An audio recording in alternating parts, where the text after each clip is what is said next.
Can you provide a definition for the word woman? Can I provide a definition? No, Yeah. I can't. You can't? Not in Okay. this context. So you I'm not a believe biologist. the meaning of the word woman is so unclear and controversial that you can't give me a definition? In my work as a judge, what I do is I address disputes. If there's a dispute about a definition, people make arguments, and I look at the law and I decide. So I'm not. The fact that you can't give me a straight answer about something as fundamental as what a woman is underscores the dangers of the kind of progressive education that we are hearing about. What does girlhood mean to you? Girlhood to me means protecting the most vulnerable girls among us. It means standing up for one another. It means fighting for my rights at the fucking Supreme Court every other month. Girlhood sees through so many physical limitations, spiritual barriers, social barriers, socioeconomic barriers. Girlhood for me was sometimes complicated. I identify as a non-binary person, but I love femininity and I love expressing myself in these traditionally feminine ways. Girlhood means the world to me. It means I've included. It means anything you want it to mean. I think that's my favorite thing about girlhood is that the thing that unites us all under girlhood is that we just know it's girlhood. It's kind of intangible in that way, and I think that's fun. So like, it means what you want it to mean to you, and I think that's so cool. And what I love about girlhood is the love you can express for people. I so often see men and boys really struggle with giving love and receiving love, and I think that what girls show us, and especially the friendships between girls, is those beautiful, beautiful connections. It means celebrating the girlhood in me, but also celebrating the girlhood in everyone around me. Girlhood is the umbrella we extend over each other when we know the other girl needs it. And I could be among girls and be who they are and who I am, and be equal and the same and included. I think you know girlhood when you see it, and you know girlhood when you're living it. And I think that the beauty of it lies in the fact that we can all recognize it amongst each other, even without being given some crazy, strict rubric. And it means serving. Girlhood is being comfortable as who I am finally. What responsibility do women as a class have for the spread of gender ideology and the acceptance of men into women's spaces? While I reject the claim that feminist arts blame for working towards gender equality, it is undeniable that women have served as fervent supporters and handmaidens that have facilitated the inclusion of men and takeover of the female identity. This can be attributed to female socialization, which is a large aspect of what the female gender actually is, the expectations placed on a person because of their sex. Something else in my sociology of gender class is the concept of doing femininity, doing gender, all that stuff. So this section actually focuses on gender rules and rules of femininity that different types of women have to follow. A study of white middle-class Midwestern American mothers revealed that many of them tried to be nice even in the midst of giving birth. They showed interest in others, tried to be gracious, and avoided raising their voices or making demands, preferring to try to give birth like a girl.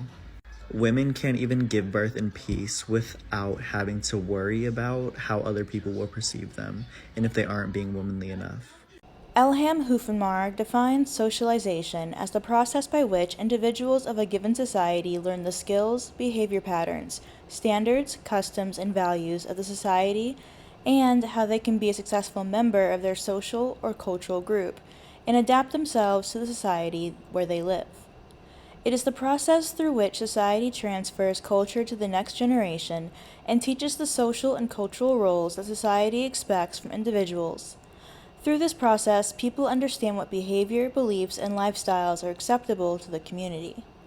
Women are sold the concept that we are just more feminine, we are just more nurturing, we are just more maternal, as if social conditioning doesn't play a hand in this. I just was watching a video of like a social experiment where a dad was sitting down with a young boy and gave him 2 pancakes and just to see what he would do, and the boy ate both the pancakes. And then when the little girl sat down, she had 2 pancakes, she saw that her dad didn't have a pancake, looked at hers, gave her dad a pancake. That is all socialization. It is socialization for women to believe that we are supposed supposed to cater to a man's needs, even if that means getting in the way of our own. Women are not afforded the luxury to be selfish because we will constantly be berated for being so. I'm in this whole corporate Dare to Lead Brene Brown thing at my work, and it's really interesting because a concept that keeps coming up is that a lot of the women, if not all of them in my group, are saying I have been written up for saying that I don't speak flowery enough, that I'm too direct, that I'm not soft enough. And then I look around the room and I go, men, have you been heard that? Have you been told that? Have you gotten that feedback? And they all go, no, I've never once gotten that feedback. And I speak very directly. This is so deeply woven into all of our interactions. And I think that that's why I get so frustrated with parents, is because people think that they can just frivolously bring kids into this world without doing the deconstruction and the deconditioning of harmful behaviors. And the ones who suffer the most in this is women. It reminds me of, if you have a prenup, you make the rules. If you don't have a prenup, the government makes the rules. And in the same way that, like, with your life, with your parenthood, if you are not making the decisions outside of the chatter of what has been told to you, somebody else is making your decisions for you. And a lot of people don't want to hear that, but if you're on autopilot, you're not questioning the world around you, you are not making the choices or thinking for yourself. These roles are socially constructed, though they are often mistaken for biological due to how ingrained they are in everyday society, particularly when it comes to gender. There are 4 main theories which attempt to explain gender socialization.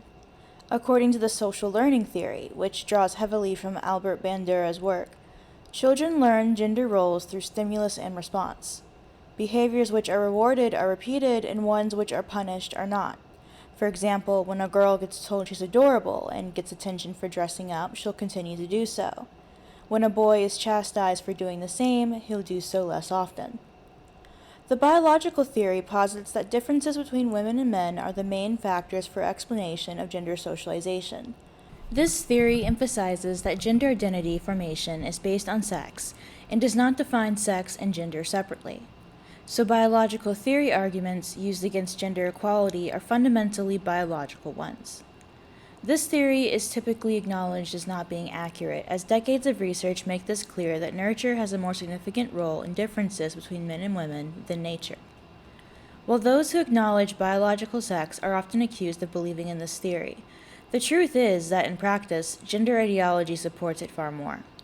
After all, the claim that acting like a woman but fulfilling stereotypes of behavior and appearance actually makes a man into a woman suggests that societal roles and sex are impossible to disentangle, despite sociologists overwhelmingly pointing to societal influence as the driving force of gender.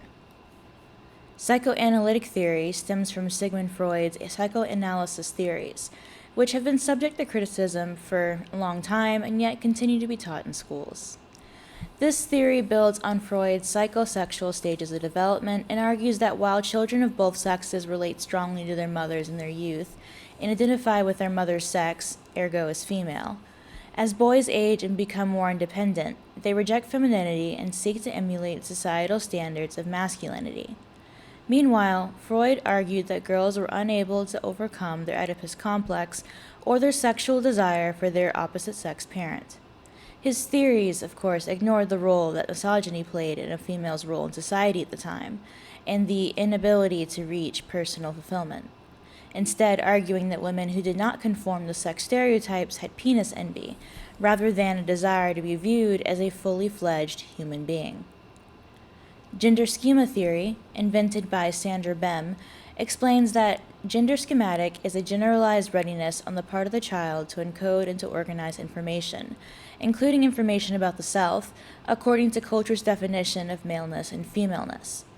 So gender schema theory shows how schemas are used as guides to teach different gender roles to girls and boys. Although many parents hope to shape their children's personality, values, and morals, it is impossible to do so and not be impacted by other agents of socialization, which include family, peers, schools, church, and mass media. As a result, even parents who intend to raise their daughters gender neutral are unable to counteract the influence of the greater world, which still urges women to embody traits such as being nurturing, empathetic, cooperative, sensitive, sweet, passive, and submissive. The result of female socialization is often an inability to prioritize a woman's own safety, rights, desires, and dignity, as the highest valued traits are ones that are in service to others. So I'm a sociology major, so I'm often thinking about how we are socialized, especially as women specifically, and it's made me a lot more cognizant of the things that I want to unlearn and things that I want to stop participating in so I can have a better life, essentially. So I thought I would share some of those things with you guys. One of the biggest things is prioritizing other people before myself. I think that's something that even as a little girl, we're taught to start to do and like placate people and their feelings and take on that ownership. And that's something that I really am working really hard in therapy to unlearn, because I feel like that's just not a sustainable way to live.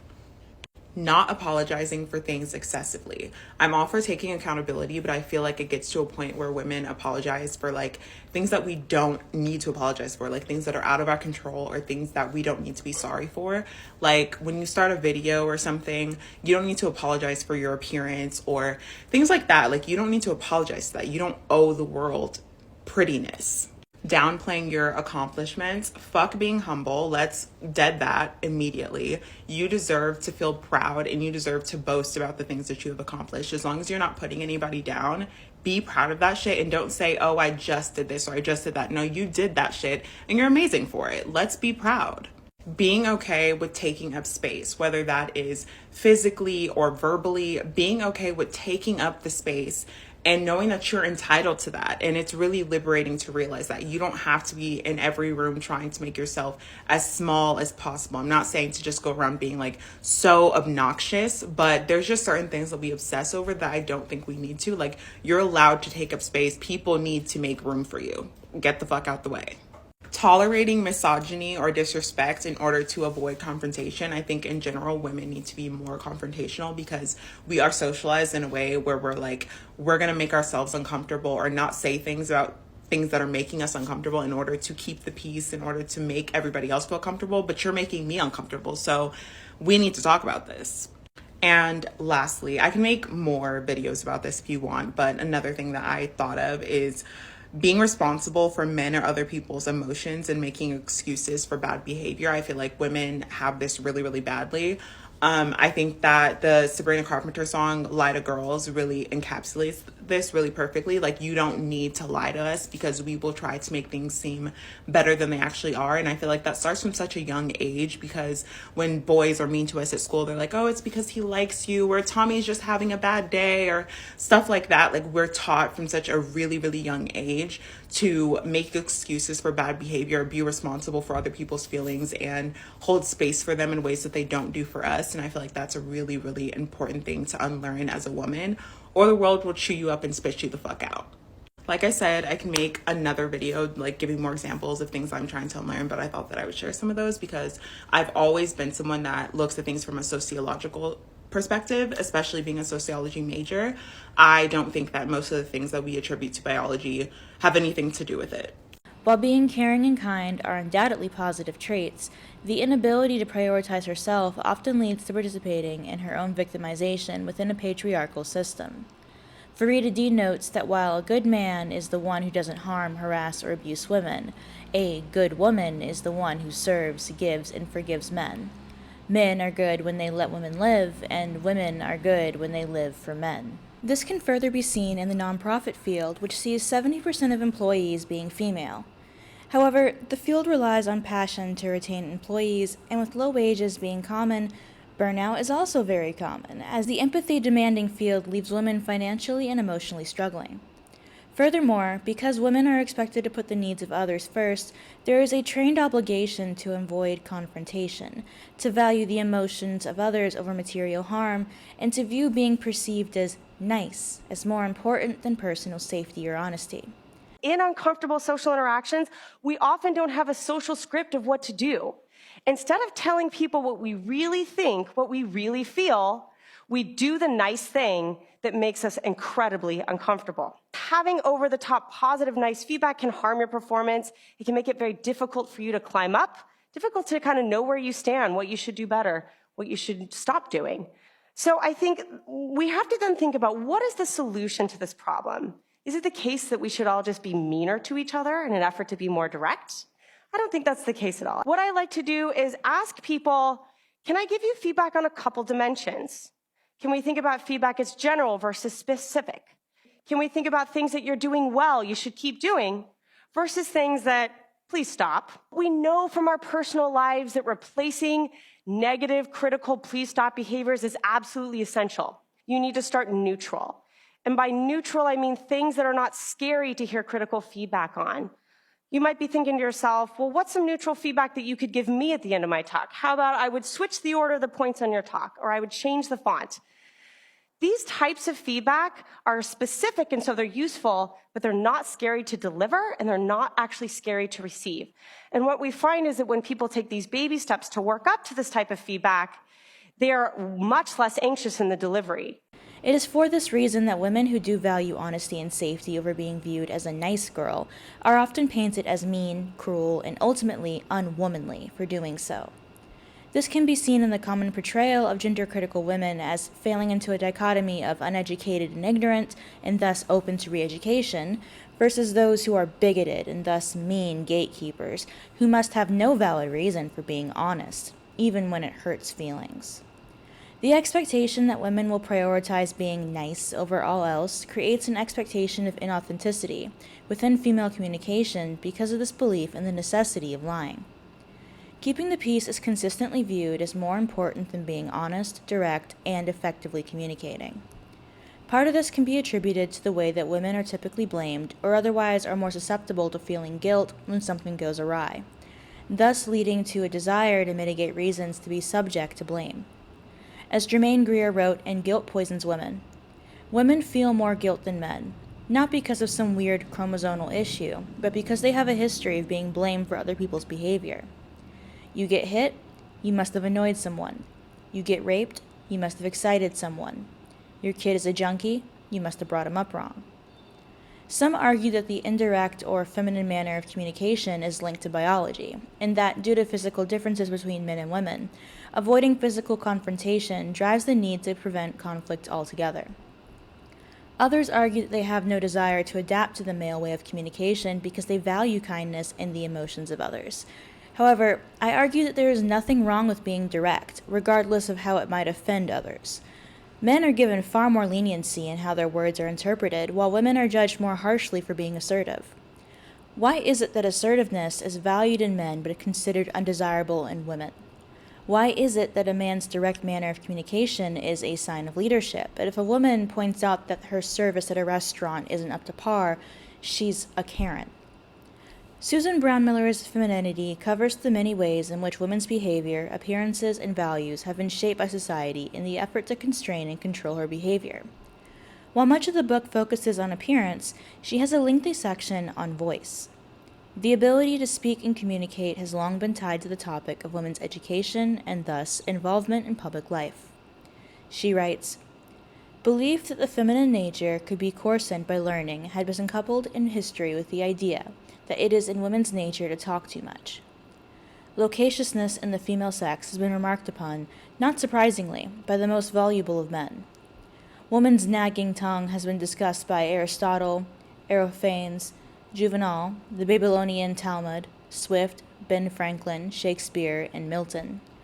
Her silence was counted a virtue by Sophocles, Plutarch, St. Paul, and Samuel Johnson. Babblers, tattlers, gossips, chatterboxes, nags, and scolds. The descriptions apply to one sex only, and suggest a severe defect of character. It is said that women gush. We run on about insignificant matters, and when entrusted with something important, we can't keep a secret. The din is infernal. What's a man to do?" Gossip saves lives, but it was redefined as a bad thing to control women. I was chatting with a friend about something I had learned from another woman about a guy I knew, and she said, gossip saves lives. It's how we protect ourselves, our sisters, and our children. And I had only recently learned about how the patriarchy redefined gossip. The term dates back to the 12th century when the word godsib meant godparent, and then it came to mean someone who was close to you, someone you could tell anything. And it referred to both sexes. But along came gender roles and oppression to redefine and demonize the word. In the Middle Ages, people, largely women, hosted friendship meetings to discuss everything from life partners to political stuff. But the medieval witch hunts targeted female friendships because men believed that women would turn their back on society if they met to share up information. And so men made laws against women who gossiped. A 1547 proclamation forbidding women to meet ordered husbands to keep their wives in their houses. And if a woman didn't comply, she could be accused of being a witch, tortured, and killed for talking. And let's be clear, men gossip. Studies show that men and women gossip equally, but the men believed that when they gossiped, it was for important reasons, like networking. Men hate it when women talk to each other. But it's how we share information that could save our lives. It might be important to know that that uncle is creepy. So, chatter away, friends. Ooh, juicy. Why, keep her silent and ignorant, of course. A woman, a feminine woman, has always been an ornament and a privilege. Class and misogyny have always been inseparable in that being able to exacerbate the differences between men and women, resulting in her hobbling and disability, has always been a sign of wealth. Only a man could afford servants to care for his household instead of relying on his wife's labor, could afford to bind his wife's feet, tight-lace her corset, and otherwise keep her unwell and incapable of labor. Though these women were of the class most likely to have the ability to chase intellectual pursuits, the saying, "meekness is ye choicest ornament in a woman," prevailed in colonial times.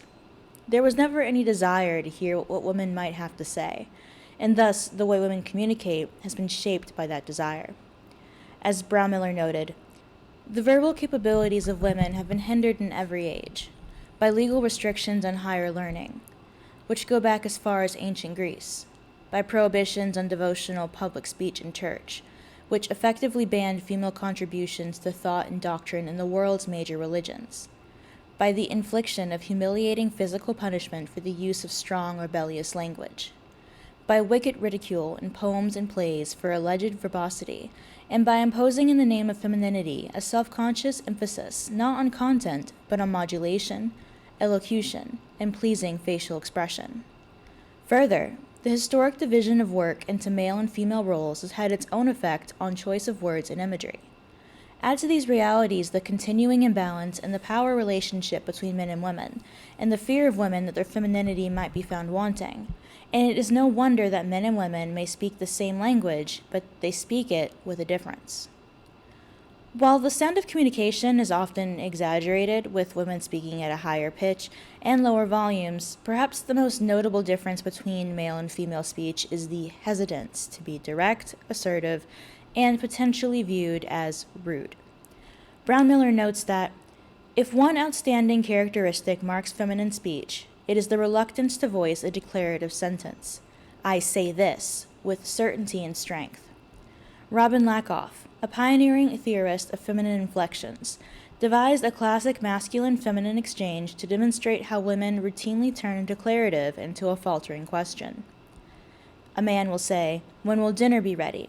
And the woman replies, "Oh, around 6 o'clock?" It is as though the woman were saying, 6 o'clock, if that's okay with you, if you agree, writes Lakoff.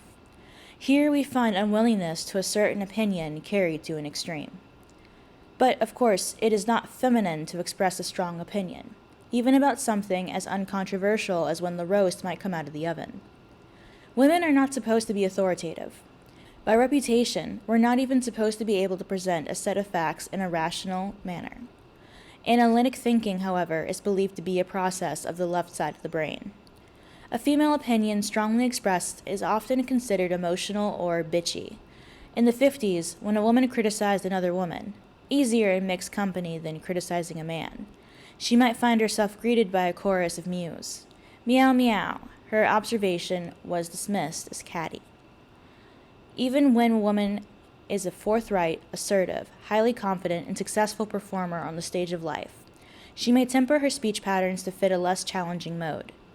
Commands and directives that come from her lips will be modified with little grace notes, qualified with an extraneous phrase to take the edge off of the expression of power. "Would you like to get that for me?" is a feminine turn of phrase.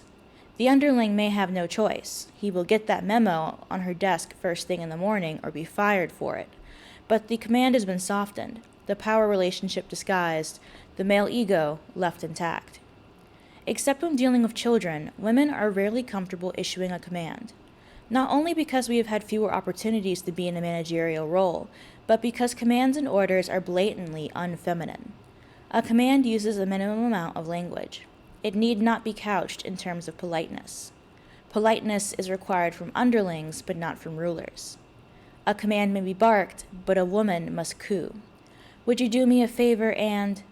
It is not surprising that insincerity is a charge that is leveled at feminine speech. Many feminists are accused of cruelty for refusing to play by these rules, such as by deferring to gender identity or being direct in their criticism of gender stereotypes. Which begs the question, what's the difference between being rude versus being direct? Truth may hurt, but that doesn't make it cruel to speak it. While speaking indirectly may keep the peace, there are several downsides of doing so. It encourages a perception of inauthenticity. For example, since women are well aware of the uses of white lies, it may be difficult to trust that another woman is being honest. Thus, female class consciousness is hard to form, as there exists an underlying understanding that other women may very well be lying to you just to prevent conflict. One survey found that 4 out of 5 women lied daily, and that an overwhelming majority of lies were told in order to make someone feel better, to avoid trouble, or to make life simpler, and very rarely for false insurance claims. This was true of both men's and women's lies, the only clear difference being that women did it more often, some, apparently, up to 30 times a day. Indirect speech continues to perpetuate feminine speech, wherein women are encouraged not to be assertive, not even to their own benefit. Encourages a perception of women being unconfident and hence incapable, and perhaps most relevant to this channel, the ambiguity can hide real opinions even when not intended to, such as what has led to the public perception that being gender critical is a minority stance. Female communication doesn't have to remain this way. Gendered socialization is not innate, but rather socially influenced and reinforced.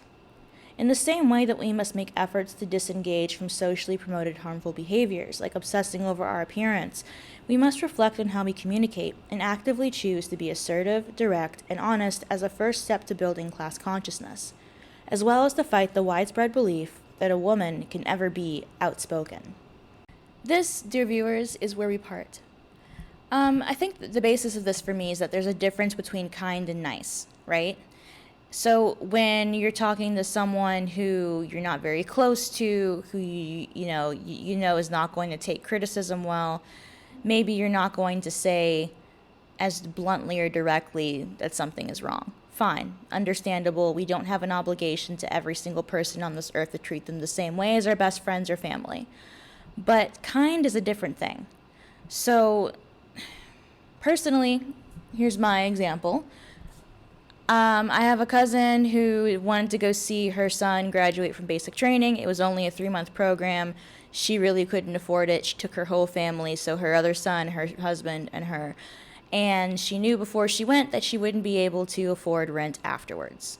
Well, she comes home, asks my mom for money. Hey, can I borrow some money? I don't have enough for rent. Mom says, no, we really don't have the money at the time. We've been dealing with a lot of health issues, etc., etc. End of story. Now, personally, if that was a request given to me, I would go ahead and say, well, you tend to make these mistakes quite often where you spend money you don't have and then hope to rely on someone else to fund you or give you a loan. And yeah, you do pay them back, but this just seems like a very bad way to manage your money. When you could have gone by yourself and had a lot cheaper trip. You could have just not gone at all because it's really not that big of an achievement, and he was coming to a closer state in just a couple weeks anyway.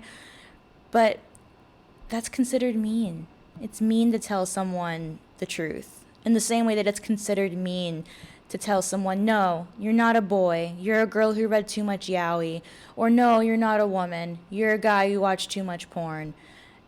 That's kinder to me because I've broken your delusion. I've given you advice that actually makes sense and hopefully given you some kernel of truth you can try to better yourself with. And I've done my part. I've done my part there. I think it's worse to be nice and go, yes, you're totally passing, spinny skirt, you totally look like a woman. You totally don't have any money problems. Totally reading yaoi didn't impact your newfound identity. I just think that it's worse to lie to people, especially when truth can impact your reactions, what you plan to do, etc. Anyhow, if you guys have any comments, questions, or concerns, let me know in the comment section down below, and I'll see you guys next time. Bye.